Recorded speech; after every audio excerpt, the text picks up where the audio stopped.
Well, since President Trump has taken office, former President Obama has not held back on slamming his successor's policies.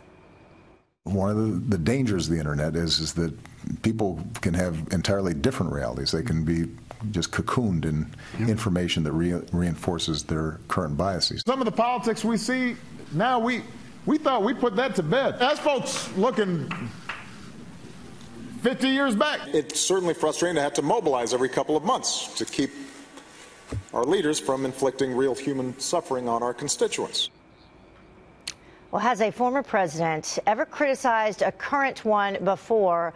Have they ever done it as much as this? And what kind of impact does this have on our country's standing around the world? Here now to weigh in is senior fellow with the Heritage Foundation, James Carafano. Thank you so much for joining us this morning. We appreciate it. Good to be with you. So have you ever heard a former president do something like this to this extent? Because it does seem like we have President Obama just out there constantly at this point, traveling behind where President Trump goes and, you know, coming out with his opinions on what President Trump has to say.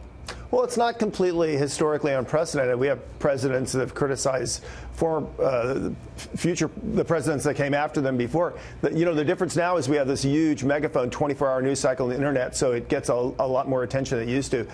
I don't think it really moves the bubble. Obama has a lot more to worry about. What he's going to be judged on is his own legacy, and his legacy right now is not looking good. I mean, his economy pales compared to this economy. His foreign policy pales to this foreign policy.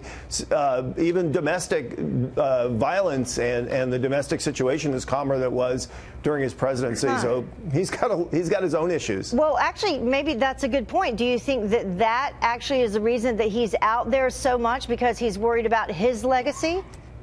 Yeah, I guess you'd have to ask Mr. Obama why he's out there doing what he does. In terms of foreign policy, look, this does not move the bubble. Everybody in the world knows who the President of the United States is. I've been all over the world talking to ministers and heads of government and parliamentarians.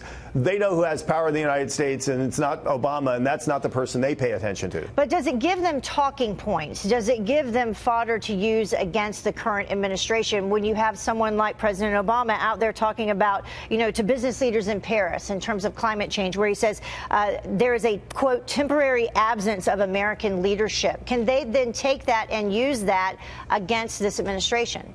Well, ironically, not really among our friends and allies who actually, by and large, like Trump's foreign policies better than Obama's. In Europe, he's been tougher on the Russians. In the Middle East, he's been much tougher on ISIS, Al-Qaeda, and Iran. He's stiff-armed China. He's got a much more consistent North Korean policy. And most of our allies really appreciate that. Mm-hmm. But in terms of helping, I mean, this definitely doesn't help in terms of bringing America together and furthering America in the world. Yeah, well, look, we've never been more divided, and the whole world has never been more puzzled by this. And I'm not sure one more voice, however illegitimate it is, makes much of a difference. But the point is that the policies are working, and Trump is anything but a lame duck president. I mean, the next, traditionally over the next 2 years, presidents still have a lot of power and authority, even if it doesn't look like they're going to get reelected. And in foreign policy and security policy, they can operate pretty independently, even of oversight, of the influence of Congress. So people recognize this is a president that they're going to have to deal with for the next 2 years, and nobody is diminishing Trump just because Obama complains about him. Right. Yeah, he doesn't necessarily need his assistance. That's for sure. He's proven that. But it would certainly help if you had some sort of support, especially from a previous administration. All right. Thank you so much. We appreciate you joining us this morning. Hey, have a great New Year. You too. All right.